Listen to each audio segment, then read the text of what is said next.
ئەمەت پێ بێ نە پارەی ڕۆن دەدەی نە پارەی بنزین نە پۆلیسی هات و تۆش دەتگرێت.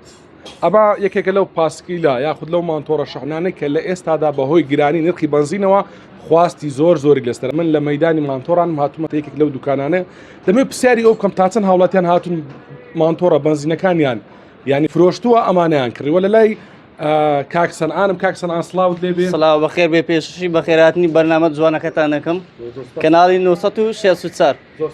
وەستا ئەوەم پێ بڵێ تا چەند خواست هەیە لە ئێستادا لەسەر ئەم جۆرە مانتۆڕە پاسکی لە ئەمە چییە؟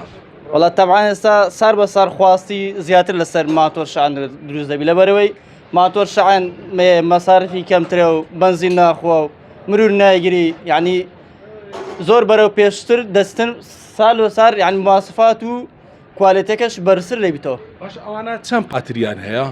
سواریان هەیە پێنجیان هەیە 4 پاتری گەورەیە ئەم دانێ سوورە 5 پاتری گەورەی هەیە. باشە بەشی چەند دەکاتن مەسەڵەن چەند کیلۆمەتر پێ بڕۆی لەسەر ئەو 4 پاتری؟ 4 پاتری سەخ حەسەب کوالیتیە هەیە کوالیتیمان هەیە 25 کیلۆمەتر دەڕۆ هەیە 35 هەیە 45 گەورەکانیە تقریبا 55-6 کیلۆمەتر دەڕۆەوە. ینی 6 کیلۆمەتر بە یەک جار شعانکردنەوە دەڕوا؟ شعانکردنەوە دەڕواتن بەڵێ. ینی لە هەولێر لە بۆ مەخموور بەڵێ 55-6 کیلۆمەتر دەڕواتن. باشە وەستا ئەوم پێ بڵێ کەس هەبوو هات بتە ئێرە مانتۆڕە بنزینەکەی فرۆشت بێ ئەمە بکرە لەبەر گرانی بنزین؟ بەڵێ زۆر کەس هەیە ماتۆر بنزیل هەیە مرور لێیان دەگریتن بە ناقانونی داژۆن ینی شەشی بەرگ جوان نییە.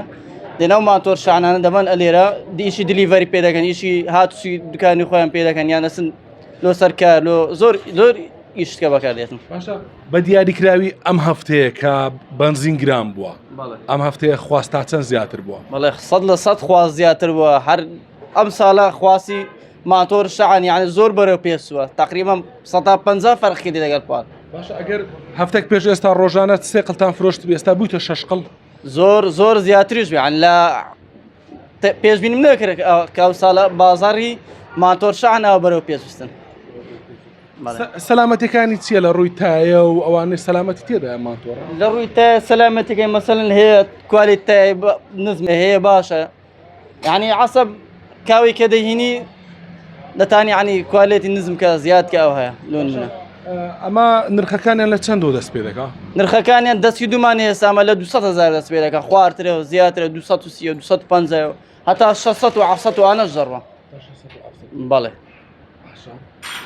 خواز لەسەر نووە یان کەون و؟ وەڵی دەستی دوو زیاتر خەڵکەمان عنی سینی فەقیر زۆر دێتن ئێرە ماتۆری داژاتن خواز لەسەر زیاتر دەستی دووەکان هەیە.